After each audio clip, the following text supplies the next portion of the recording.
आप लोगों के लिए भगवान शिव जी का एक चमत्कार कहानी बताएंगे कि कैसे एक भक्त ने भगवान शिव जी का आशीर्वाद पाया था। हमारे चैनल भक्ति ज्ञान वाणी पे स्वागत है। तो चलिए कहानी शुरू करते हैं।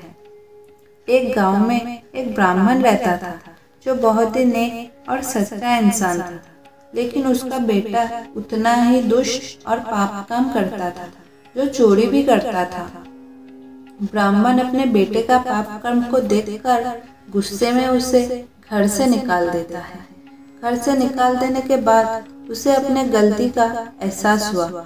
फिर वो दूर गांव में नदी के पास जाकर एक कुटिया बना के रहने लगा था और गांव-गांव में जाकर भिक्षा मांगकर अपना दिन गुजारा करता था। कुछ महीने बाद धीरे धीरे उसका शरीर घाव से भर गया और शरीर गलने एवं पचने लगा था। तब वो भिक्षा करने भी नहीं जा पाता था। गांव का ही कोई उसको देखकर दया करके कुछ खाना कभी कभी देके जाता था। उसके कुटिया के पास नदी से वो बाल्टी भरकर पानी लाता था। बाल्टी को कुटिया के पास एक पत्थर के ऊपर रखता था। बाल्टी रखने के समय थोड़ा पानी उस पत्थर के ऊपर गिर जाया करता था। ऐसा रोज होने लगा। एक दिन जब वो ब्राह्मण नदी से पानी लाकर पत्थर के ऊपर रखा, उसी समय उसका मृत्यु हो जाता है। उसके मृत्यु के बाद यमलोक से दो यमदूत आते हैं उसके आत्मा को ले जाने के लिए। तभी शिवलोक से भी दूत आते हैं। यमदूत बोलते हैं, ये ब्राह्मण अपने पूरा जिंदगी सिर्फ पाप कर्म किया है और इसका घर वाले भी इसे त्याग चुके थे। ये तो यमलोक के नरक में ही जाएगा।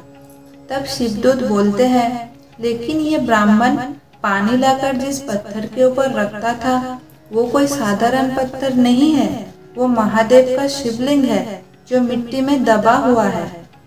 और उसने ना जाने ही सही, लेकिन वो पूरा महीना भगवान शिव जी के ऊपर जल चढ़ाया है, तो ये ब्राह्मण अब शिवलोक में ही जाएगा।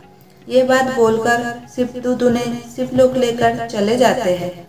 इसी प्रकार जो भी व्यक्ति भोलेनाथ पर जल अर्पित करता है, ये कथा सुनता और सुनाता है और ओम नमः शिवाय मंत्र का जाप करता है, उस व्यक्ति को शिवलोक प्राप्त होता है। अगर आपको हमारा वीडियो अच्छा लगे तो चैनल को सब्सक्राइब करके एक लाइक जरूर